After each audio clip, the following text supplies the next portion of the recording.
Maggie Haberman bluntly reminds CNN viewers Trump left office in disgrace after J6 attack by a pro-Trump mob. CNN commentator and New York Times reporter Maggie Haberman reminded viewers of President-elect Donald Trump's exit from his first term with harsh but deadpan bluntness as she discussed the transition underway now. Haberman is rightly considered an expert on Trump with deep experience reporting on him and a network of Trump world sources that give her up-to-the-minute insights. She's also deeply inside his head and is as likely to get a surprise phone call from Trump as she is to be on the receiving end of a bitter attack.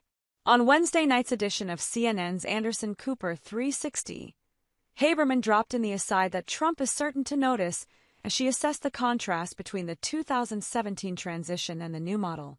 Berman, Maggie, you brought up Trump not being a fan necessarily of Washington, D.C. as a city. You know, this transition has been really all in Mar-a-Lago. The last transition was in Mar-a-Lago.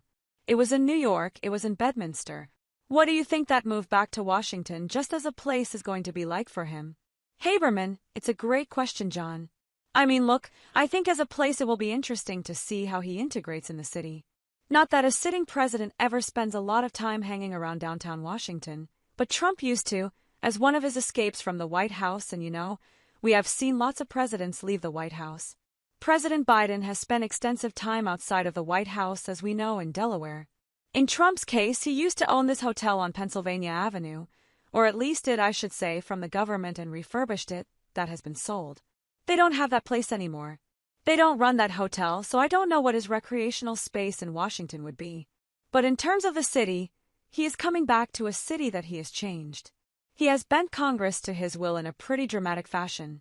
He started doing that during his time in office last time. He has continued doing it since he left office in disgrace after the January 6, 2021 attack on the Capitol by a pro-Trump mob. And so, what that ends up looking like when he returns is an open question. I will say, John, the transition being in Mar-a-Lago as opposed to in New York and half New York, half Washington like last time, means that it exists in a little bit of a halcyon bubble of the sun is always shining literally and bad news doesn't really enter. It might make it a bit more of a jarring entry into D.C. than he might have had otherwise because it is, you know, it is looser, people can come up to him in a different way. We'll see what it looks like.